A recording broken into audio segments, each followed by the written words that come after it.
We're fighting for a kingdom. We're not going through what we're going through just for the hell of it. We're fighting for a kingdom. We're fighting for everlasting life. We're fighting for righteousness to rule once again on the earth. We're fighting for our power, Yahweh Ba'Shem Yahweh Shai, to set things back up in the proper order. Come, my people, enter thou into thy chambers, and shut thy doors about thee. Hide thyself, as it were for a little moment, until the indignation be overpast. For behold, the Lord cometh out of his place to punish the inhabitants of the earth for their iniquity. The earth also shall disclose her blood, and shall no more cover her slain.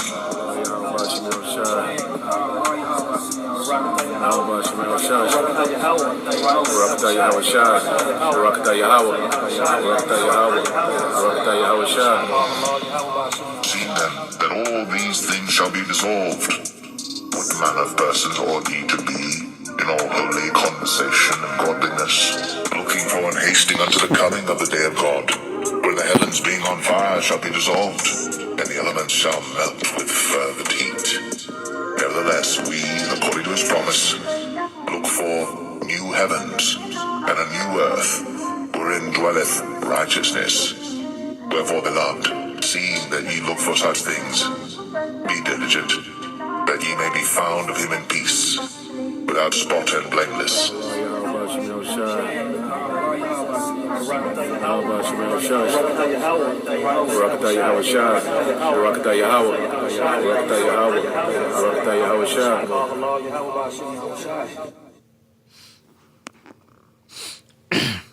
All right, Shalom. First and foremost, I would like to give all praise, honor, and glory unto Yahweh, Bahashem Yahweh Shah, Bahashem Kakwadash. Double honors unto the apostles and the elders of GMS on rule well, teach well, being great examples to us younger brothers, and peace and blessing salutation to the hopeful lake out there pushing his word in truth and in sincerity across the four winds in the name of Yahweh Ba'Shem Yahweh Shah, pushing to get up out of here. Shalom to the hopeful lake, the believers, the listeners whom have came back to the obedience of the scriptures through faith in Yahweh Ba'Shem Yahweh Shah. And what I want to get into, okay, tonight, hold on. Dealing with a few articles, okay. You have a lot going on, all right, at the same time. And one thing about it, the devil, has pretty much mastered, okay. He has pretty much mastered, all right. Let me see.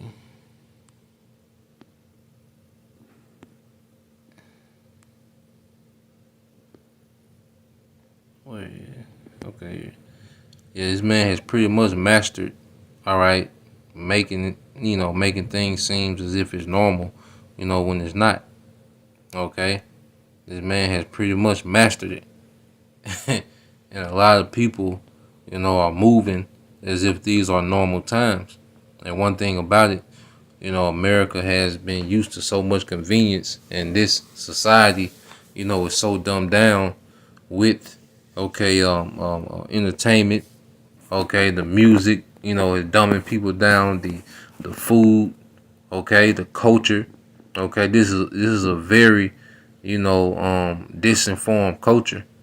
Okay, a culture that's really, detached from reality, man. People talk about, people pretty much talk about how, they talk about the metaverse. Well, pretty much people are already, within the virtual reality. Okay.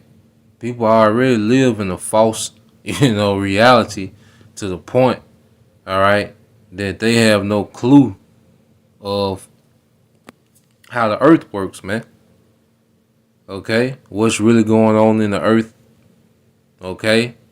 And one thing about the Bible, it gives us a perspective, okay? it gives us perspective on everything, man. Okay? The truth is very precious, and outside of the truth is nothing but false realities and confusion, man. Okay? So I'm gonna play this on from Fox. Okay? And this is going into this black farmer, the head of the black um farmer society, and he's pretty much gonna state how this society is in a crisis. Okay. Here now with more on how we can help America's farmers is the president of the National Black Farmers Association, John Boyd Jr. John, welcome aboard. Thanks for being on the program. More importantly, thank you for what you do. I don't think we give farmers enough credit because everything we buy in our grocery stores, come from farmers and ranchers like yourself, and it's not an easy profession. I understand you may disagree with me politically. That's fine. Take me on any issue you want. But I want to know the challenges that farmers are facing, because not only do you feed this country, you feed the world on top of this country. And we need American farmers to have everything they need to do their great job. Thanks for having me tonight. Right now, we're in a crisis in America as it relates to farmers. We're facing an all-time high in diesel fuel that here in Virginia, I'm paying $5.63 a gallon for diesel fuel. We're at an all-time high for fertilizer. I'm paying $900 a ton. People, that's $900 a ton for fertilizer, $25,000 fertilizer bill that we're looking at right now. Now is the time for America to come together and support America's farmers. We just provided relief for Ukraine, where we're going to be looking at some losses there in the form of wheat and other commodities, but we just provided Ukraine with $40 billion in aid and nothing in that spending package for America's farmers. I know Chairman Scott was trying to work across some lines and get some things done. America has to come back together and work together by the same seam that is divided right now. We're divided here in our country on race. We're divided on bitterness and hatred. But, love is always greater than hate. We got to find a way to work together so that we can get something done. In this instance, for America's farmers. And this is a guy who's living, in a false reality. Okay? Because this is only the beginning. And see, that's why when you look at everything from a perspective, okay, a prophecy, all right, okay, that's not in the script. See, the scriptures is giving us the people's role. See, you have like real good actors, and when they play a role, they know everybody's line, within, the movie. You have real good actors that they not only memorize their lines, but they memorize the lines of everyone else. Okay, and the scriptures, okay, gives us everyone's character in the movie. All right, and it also gives us, all the scenes. We know all the scenes, okay, in the movie, and we know what this thing is going to build up to. Okay, we know what this thing is going to, all right, build up to, and that's why when you go to Psalms, all right, 119. All right, 119 and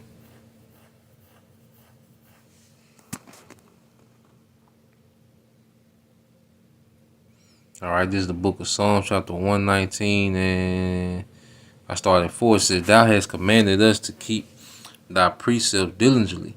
Okay, nah, that ain't it. 104, so like Psalms 119 and 104 says, "Through thy precepts I get understanding, therefore I hate every false way."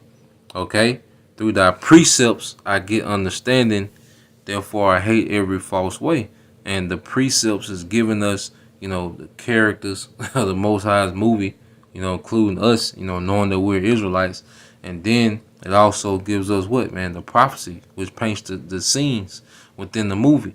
It says, "Thy word is a lamp unto my feet and a light unto my path." Okay? And we see clearly in darkness, man. We've been illuminated, all right, on the right hand side. And we know that what he's talking about everybody coming together and fixing the agriculture problem. That's not part of the scripture, man. Okay? It's not going to happen. It's going to get way worse. Scripture say we coming into the worst time ever. All right? And that's the benefit of being enlightened on the right-hand side. We know damn well, okay, it's going to get way worse. Now, when you go to Baruch chapter 4, verse 1, it said, "This is the book of the commandments of the Most High, and the law that endure forever. All they that keep it shall come to life, but such as leave it shall die." Okay? Because within the obedience of the scripture, this is leading to immortality. Okay? See, that's why the scriptures speak about how the elect had a different, when you go to Caleb and Joshua, which, Caleb being from, Judah, okay, Joshua being from Ephraim, and the Most High described them as having a different spirit upon them, because pretty much he was cussing Israel out for their lack of faith, Then he would speak about Joshua and Caleb and say they had a different spirit upon them, okay, because they had a different expectation than everyone else of Israel, man. And the elect have a different expectation, man. All right, we're not here expecting the society to bounce back. Okay, we're not here expecting, okay, people to come together and overcome, these different crises that's happening in the earth, man.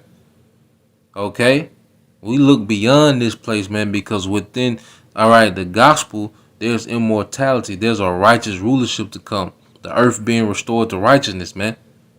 Okay. Not get America back and popping, man. That ain't the play.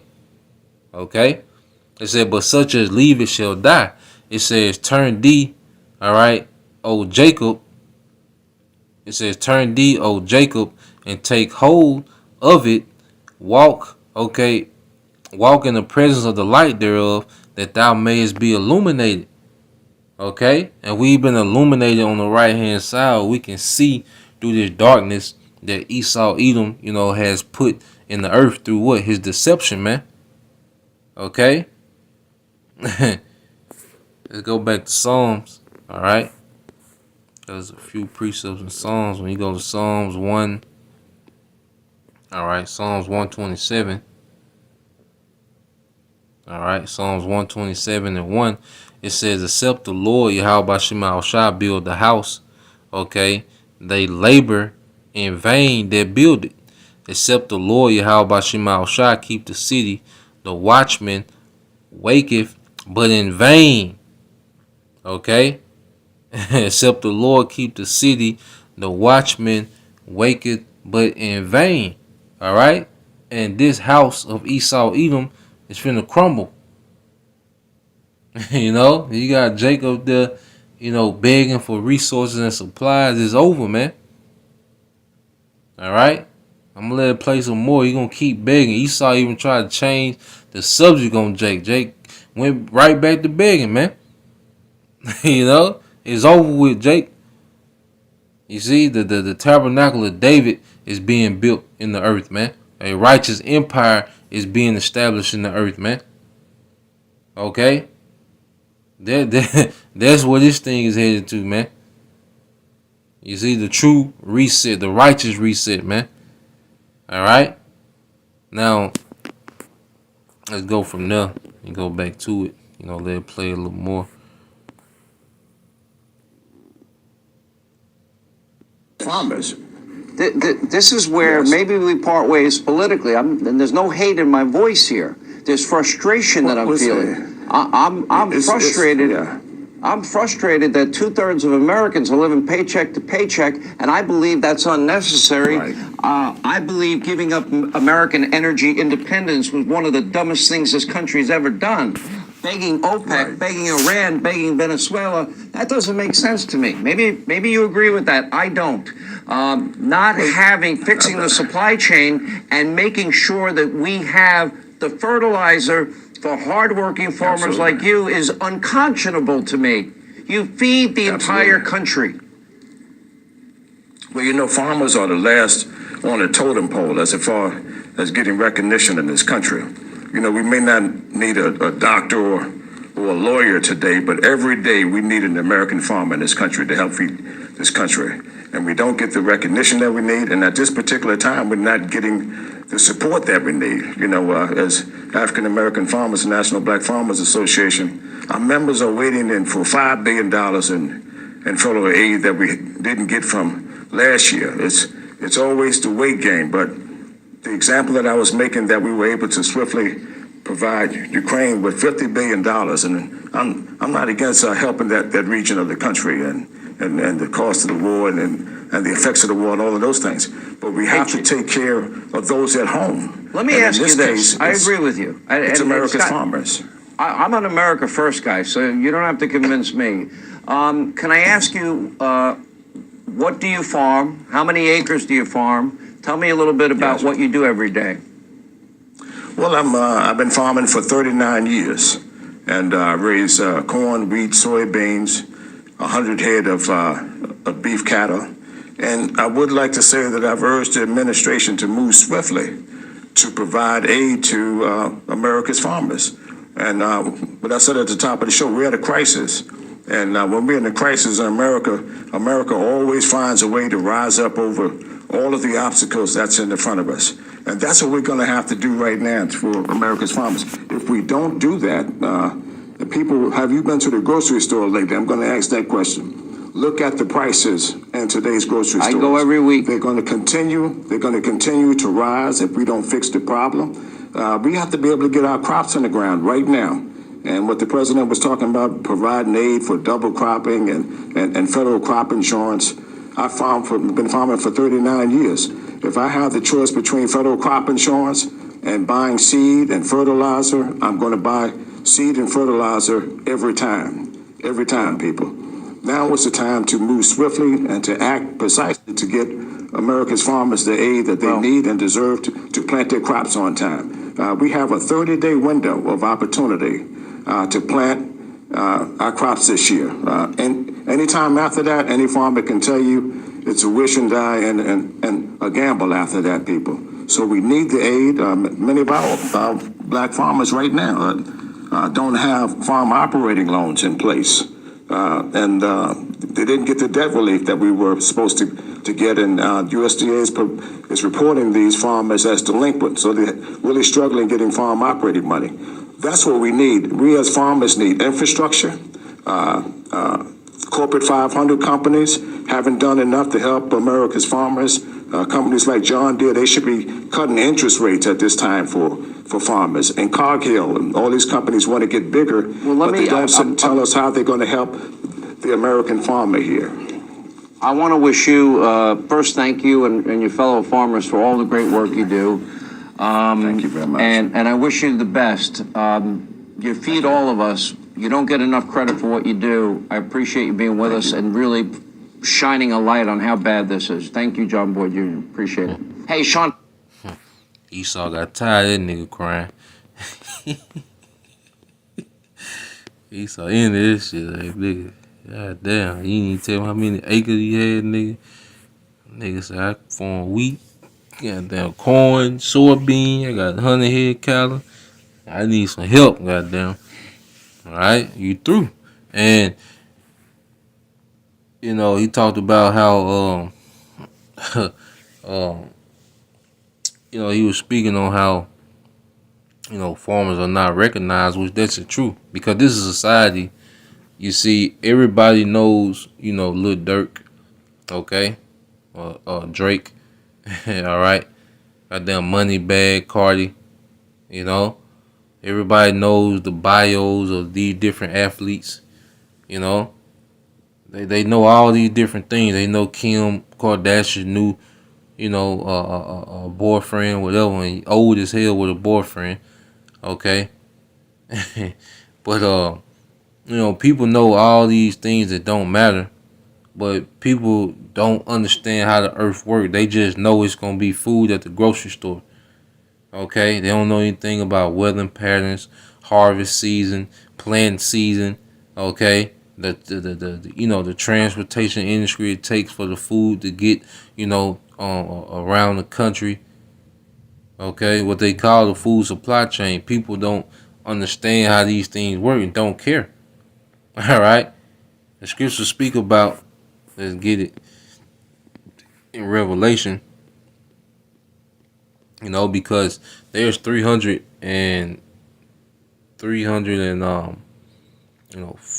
people in America. All right, and only 1% of America's population is farmers. So you have 3.5 million farmers. Okay, roughly around a little bit over 3 million farmers that feed the whole country. But like you say, this Jake, they play a very vital role in the necessities of life. Okay. And the scriptures even say that what you would get it. Let me get some precepts. This is Revelation 18 and all right, 18 and 7. It says, how much, this speaking of America, she have glorified herself and lived deliciously. Okay? And this place lives deliciously, man. I think America, throws away over 40%, close to 40% of their food. And you can see when you go to restaurants, man, how people, get these plates and, eat part of it and, just leave it. And then at the end of the night, the restaurant, instead of giving the food away, they throw it away. Okay? This place is this is a delicious this place lives deliciously, man. That's the spirit here. It says, so much torment and sorrow give her, for she have said in her heart, I sit a queen and am no widow, and shall see no sorrow. Yeah, because Americans are used to this, this royal treatment of delicacies and convenience. Okay, but it's gonna come to a swift end. All right, even when you go to Isaiah, it addresses that energy. All right, of Babylon. This is Isaiah. Yep, brother, as a spirit. This is Isaiah 47 and 7. It says, as thou sayest, I shall be a lady forever, so that thou didst not lay these things to thy heart, neither didst remember the latter end of it. Therefore hear now this, thou that art given to pleasure, that dwellest carelessly, that sayest in thy heart, I am, and none else beside me. I shall not sit as a widow, neither shall I know the loss of children. Okay? Thou that art given to pleasures, man. Clubs every weekend. Okay? Sports bars, multiple times throughout the week.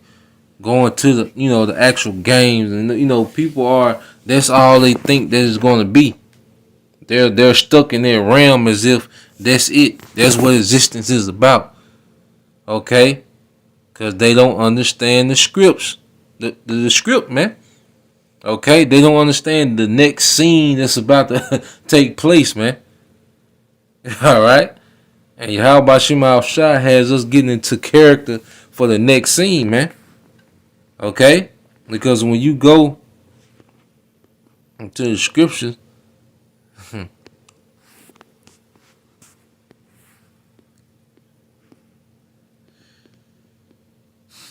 all right, when you go to Second Esdras, these things were talked about, man. When you go to Second Esdras chapter 9,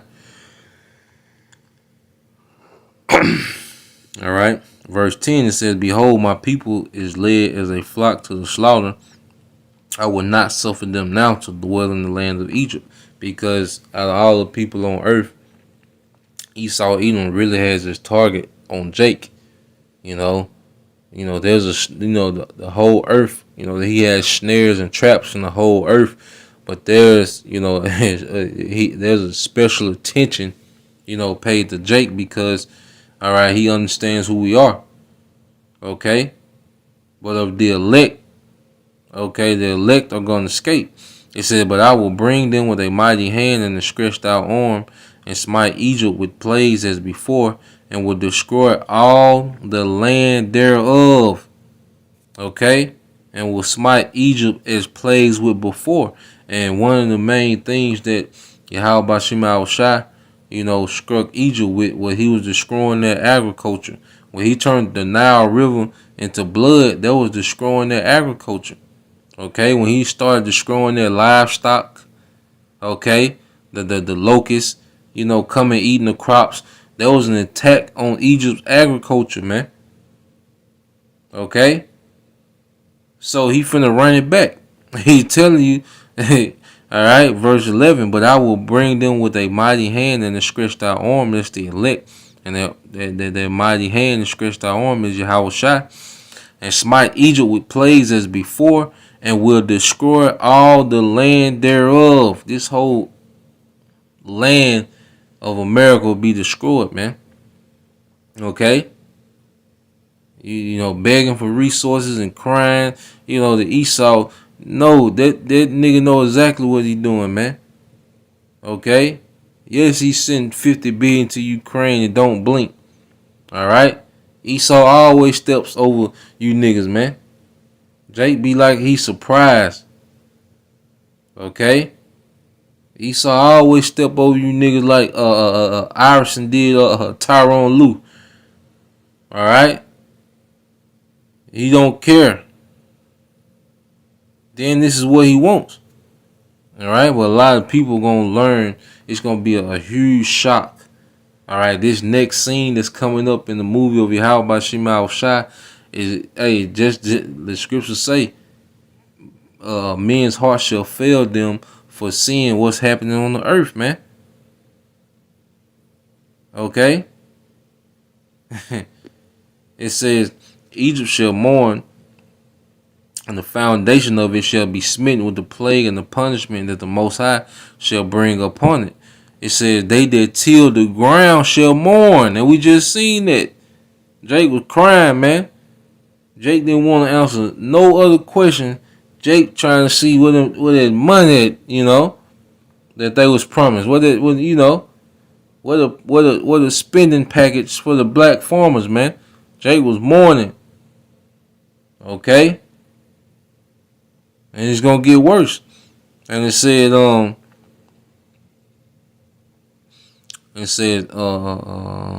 Egypt shall mourn, and the foundation of it shall be smitten with the plague and the punishment that the Most High shall bring upon it. They that till the ground shall mourn, for their seed shall fail through the blasting of hell, and with a fearful constellation, man. All right, and this is all part of the Most High's movie. Now,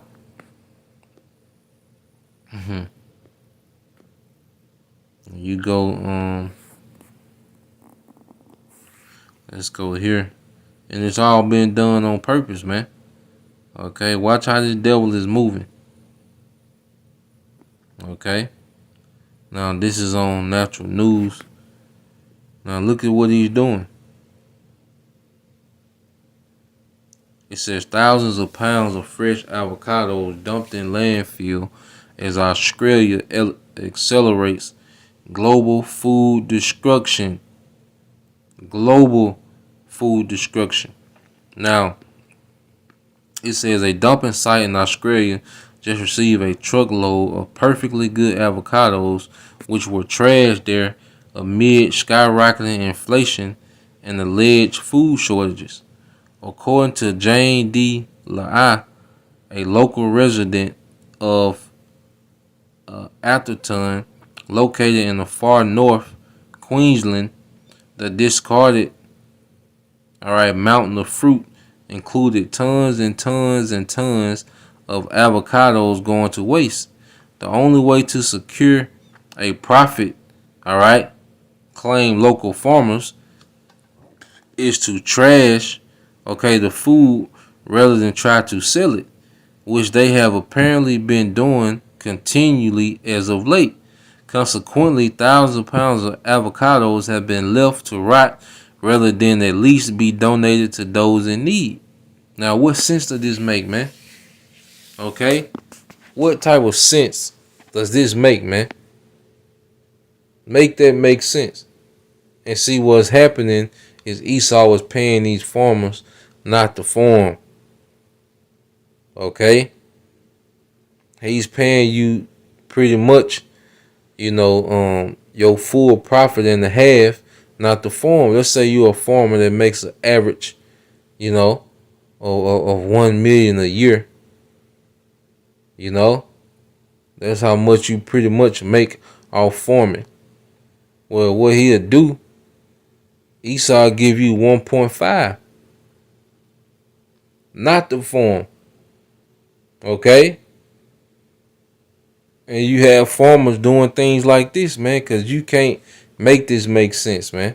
Now, you do have other factors that he's going to get into, but why can he not, give it away if that's the case?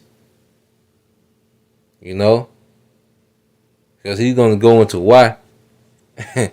When it says, all right, it says 2 trucks came in and just dumped big mounds of avocado, said D-Lie about what she witnessed. And I noticed that there also been a lot dumped there previously. If the farmers claims are true, then it seems as though there is actually a glut of certain food items, not shortages like the government and media continue to claim. So what exactly is going on here? Agriculture industry analyst Michael Harvey, all right, of Rabobank, recently stated that Australia is currently hobbling through its highest year-on-year crisis of food inflation since 2011. One would think, all right, based on the free market standards, that it suggests of a food shortage. All right, that is suggestive of a food shortage. It appears that the exact opposite is true. However, at least when it comes to Australia's avocados, man, and the elder Rakai Kwame always says, a famine doesn't mean that there's not, any food remaining. Okay, that there's no food. That just means that access to food has been cut off. Okay, and this is what we're seeing happening. People's access to food is being cut off, and it says, I'm gonna jump down. Dom Kiri said Harvey was also a board member at Avocados Australia. Claims that large amounts of avocados still having to be destroyed because part of, okay, as you can see, the 1-9, all right, lockdowns, okay, restaurant closures and other disruptions that decimated the market. Now, what the hell does that have to do with anything now? Okay. And it shows you that the things that this man did during that first lockdown have a trickle effect, man. And see the things that we see happening now is gonna really hit on down when that trickle effect really sets in place. It says when asked, okay, while farmers are not just lowering the prices for avocado, Salaki, it says to help drive up demand. Harvey claimed that it's not worth it for them to try to do this due to all costs involved.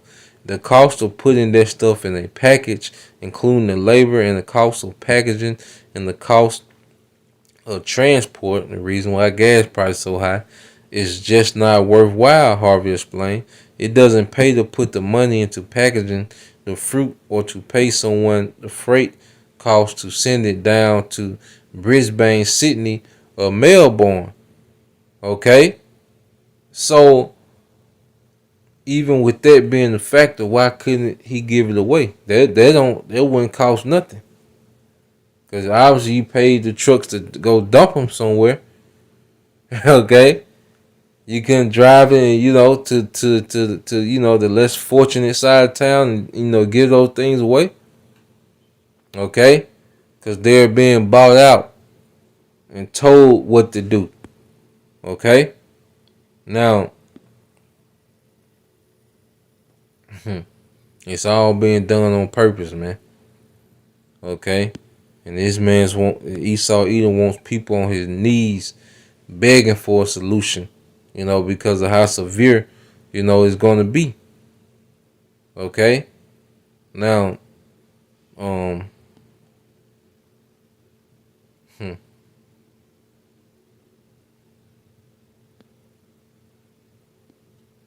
You go to Ezekiel, what was prophesied. This is Ezekiel chapter 4.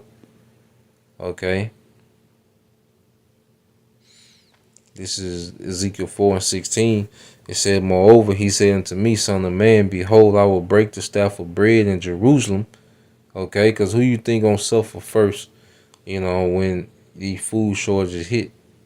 Okay, the people with the less resources, man. All right. And it says, and I will break the staff of bread in Jerusalem, and they shall eat bread by weight and with care. You see? Everybody finna be on the extreme diet. Okay? Everybody. They're gonna go from 4-5 meals a day to 2 meals a day. All right? 1 meal a day, a half a meal. Okay? To no meals, man. All right?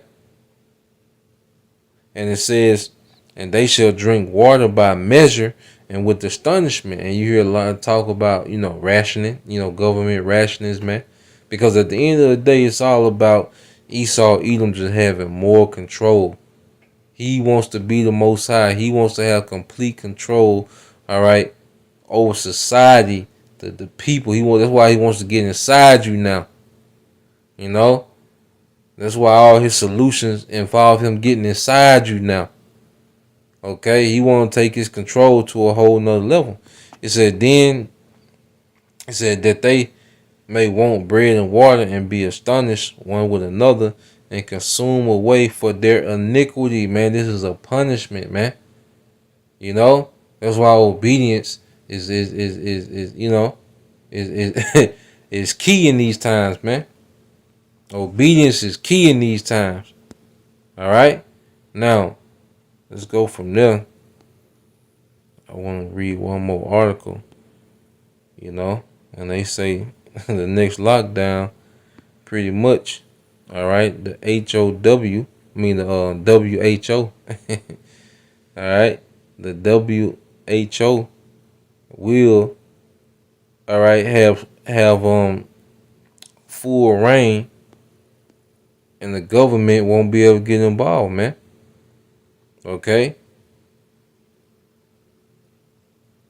It says the WHO pandemic treaty, all right, will likely take government oversight in the event of another pandemic, German MEP says. It says a German member of the European Parliament warned that the European Union citizens will no longer have any political influence over who they entrust with the administration of their federal rights, all right, as the WHO, okay, which we know is a World Health Organization, amended a treaty with member states. In a video release, in the video released last month, MEP Christian Anderson said that the WHO, all right, was attempting to illegitimately, okay, seize de facto governmental power through the creation of an intergovernmental negotiating body, the INB. Okay, and you can just put INB for NWO, man. Intergovernmental, which means what, man? It's a government that's going to transcend, all right, through countries, man. Okay, like we talk about the missiles, the intercontinental missiles. All right, it's going to transcend, over different countries and get into America. All right. Well, this intergovernmental negotiating body, all right, the INB, is going to be what? A government that transcends beyond, a single country, man. All right. And it said, which is made up of non-democratically elected members. This means, all right, that the WHO will have power over its member states in the event of a pandemic and would not need the involvement or consultation with national governments or national parliaments to do so, man. He's setting it up, man. Okay? He's setting it up, man. Alright? Like the brother put, this is the brother Avalon of War. Alright, 144K. First Maccabees 1 and 44. No, 1 and 41. So like it said, moreover, King Antiochus wrote to his whole kingdom that all should be one people, and every one should leave his laws. So all the heathen agreed according to the commandment of the king. And this is nothing new. You have these same Edomites, all right, this modern, all right, Greco-Roman Empire moving in that same energy, man. Now, what I want to do, go from there. Let's get this video real quick. All right, we'll get this scripture, then we'll get this video. You know, as I just want to touch on some things. I get kind of caught up, you know, with the news. That Pharaoh been going crazy, being crazy on you, mans. Revelation. All right, this is Revelation 13, okay, and 11. It says, I beheld another beast coming out of the earth, and he had two horns like a lamb, and he spake as a dragon, man. Okay, and he let you know that what, that the INF, okay, the the intergovernmental, okay, intergovernmental negotiation, all right, is going to be over. They won't have to answer to any of these, all right, different parties. All right, but see, this thing started off as a democracy, but now we finna see it get, all right, very draconian, man. Which means strict measures. He's finna start speaking as a dragon. All right, you already have, okay, this bugged out woman, you know, Nina Jankowski, if I'm saying it right. Okay, the minister of disinformation. Okay, but she's completely bugged out. You know, if it's a she, all right, but she's completely bugged out when you watch her, man. Okay, and this man is primed up to speak as a dragon, man, and he just want to bring these harsh conditions, man. You know, now let's go from there. Let's get this video real quick. Okay.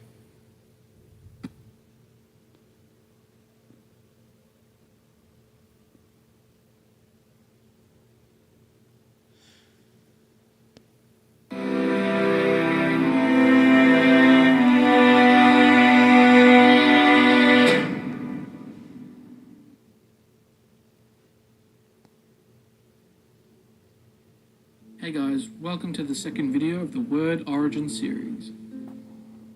I was actually planning on saving the next Word Origin video for a little down the track, but I noticed that the article on the Real History website that covers the topic of this particular video has been getting significantly more traffic recently, likely as a result of the media covering the ongoing COVID-19 pandemic, describing some anti-coronavirus policies as draconian.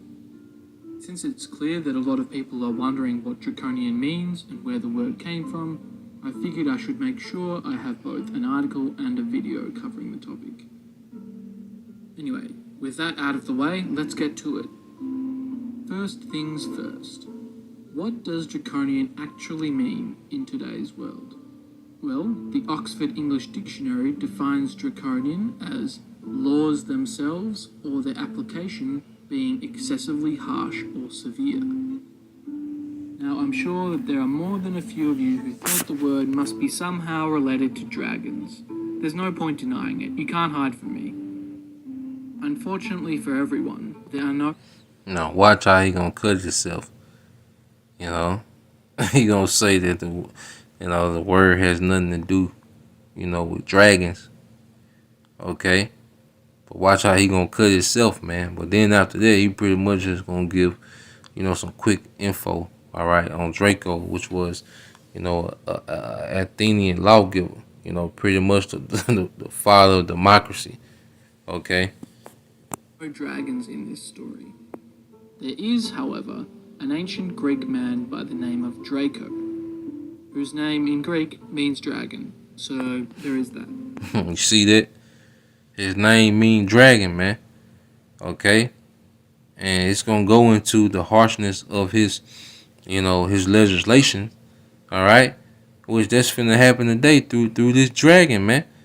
Okay, this modern, alright, Roman Empire. And you see, that it's focused on what? EU nations, man. Okay, which is the horns, alright, of the beast, man. Okay? Anyway, Draco hailed from the city-state of Athens, the birthplace of democracy. He was what is sometimes referred to as a lawgiver, that is, someone who is responsible for establishing substantial civic laws or reforms. Other notable Greek lawgivers include his contemporary Solon of Athens and the semi-legendary Lycurgus of Sparta, the man supposedly responsible for establishing the famously militaristic Spartan social system. Very little is known about Draco's life. We don't know when he was born, or who his family were, or even what he did for the majority of his life. What is known is that Draco was the first recorded legislator in Athenian history, and we know he was the first recorded legislator because it was Draco who laid down the very first written legal constitution of Athens. Indeed, Draco first appears on the historic record in 622 or 621 BCE, when he established the legal code that is referred to by historians as the Draconian Constitution. This revolutionary legal code transitioned the Athenian judicial system away from oral laws and the practice of blood feuds to a codified system of laws that were enforceable solely by a court of law. So how then does someone who transformed the Athenian legal system become associated in modern English with laws that are excessively harsh or severe? Well, the term draconian, in the sense that we now use it, is derived from the fact that Draco's laws were actually notable for their incredible harshness. The death penalty was used liberally, even for the most minor offences, such as stealing a piece of fruit or a loaf of bread. According to some historians, Athenians later claimed that the death penalty was the only punishment for those who broke Draco's laws. The ancient historian Plutarch, who it must be said was writing almost 700 years after the event, describes an encounter during which Draco explained the reason for his preference for capital punishment. And Draco himself, they say, being asked why he made the death penalty for most offences, replied that in his opinion, the lesser ones deserved it, and for the greater ones, no heavier penalty had yet been found. Draco's reforms are also notable for its explicit sanctioning of the practice known as debt slavery, whereby an unpaid debt owed to a member of a higher social class would be resolved via the enslavement of the debtor. This practice inevitably resulted in a consolidation of wealth in the upper classes. However, Same thing we seeing today. Okay, when you go to the scripture, all right.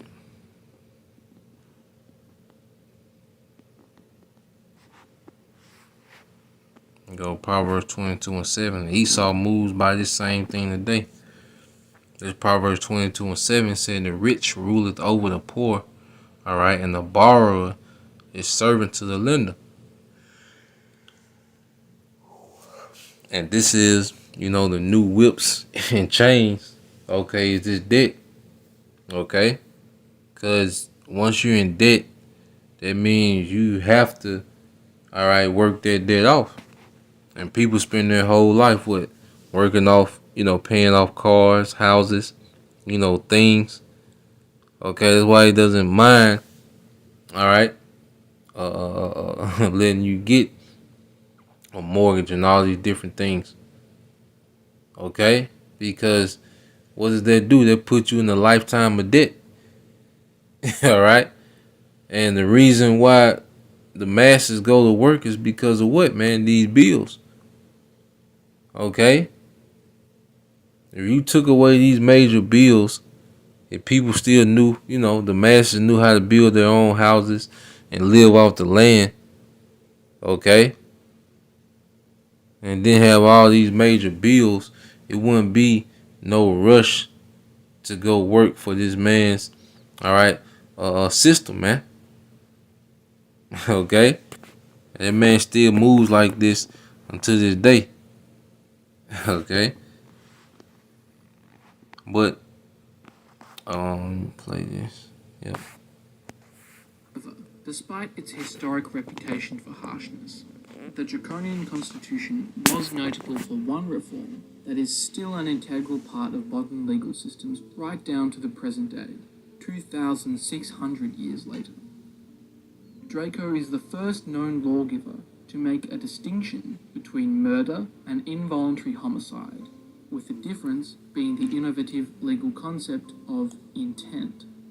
This so-called homicide law has its legacy in many modern legal systems as the distinct crimes of murder and manslaughter, with the former generally requiring what is known as malice aforethought, or the clear intention to kill.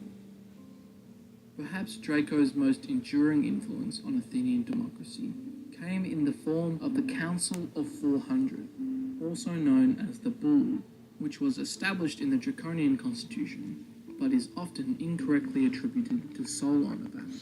That's where you get that French word boule. Okay, even today you have what, the black, boule. All right, all these jakes, in these little secret societies, man, But Esau got a lot of boules, man. These secret societies that pretty much control the government, man. This council, chosen by lot, was responsible for setting the legislative agenda of the assembly, or ecclesia, of all Athenian citizens. By the 5th century BCE, the Golden Age of Athens, the bull was the predominant governmental body in Athenian democracy. Perhaps unsurprisingly, the incredible harshness of Draco's laws led to intense discontent and unrest within Athenian society. In fact, aside from those that established the basic structure of the legal system, every single draconian law was repealed by the next great Athenian lawgiver, Solon, in 594 BCE, with the note.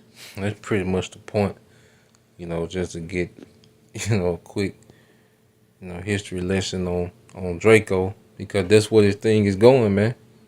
And all these things are being done, okay, on purpose. All right, Esau Edom has nothing but mischief.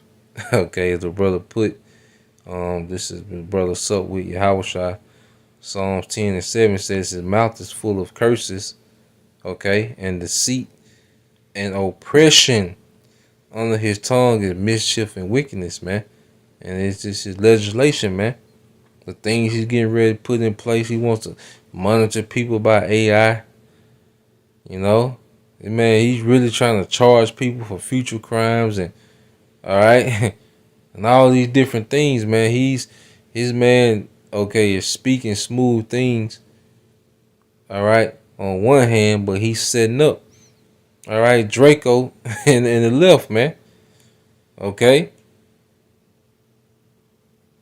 this is on the brother GMS and the Truth of Lando, all right.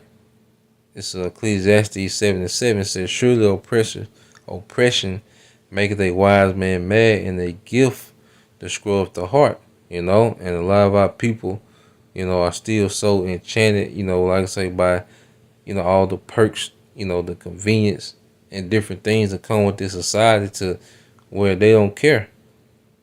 Okay? They don't care, man. But if you think about these things and what this devil is really trying to do, man, it make you really, haste the day.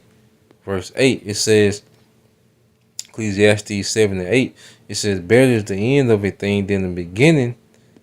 All right. Let's see. Yeah.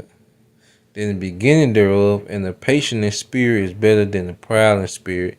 Okay.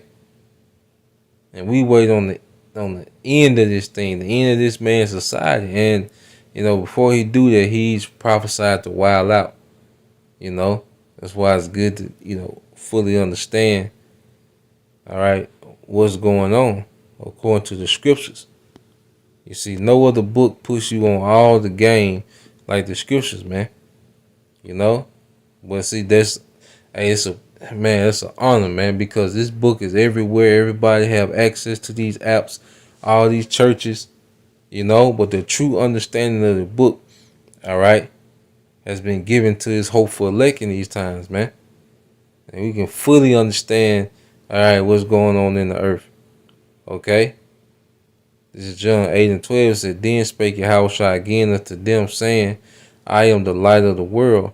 He that followeth me shall not walk in darkness, but shall have the light of life, man. Okay? We have the light of life. We gonna stick to that. And it might be to death, man, but hey, it was already told unto us, man. It's part of counting the cost. So, Lord will you brothers, all right, and you few sisters were edified. Once again, I'm gonna give all praise, honor, and glory unto Yahweh, Bahashem Yahushua, Bahashem Rakakadash. Double honors unto the apostles and the elders of GMS who rule well, teach well, being great example to us younger brothers, and peace and blessing salutations to the hopeful elect. Shalom.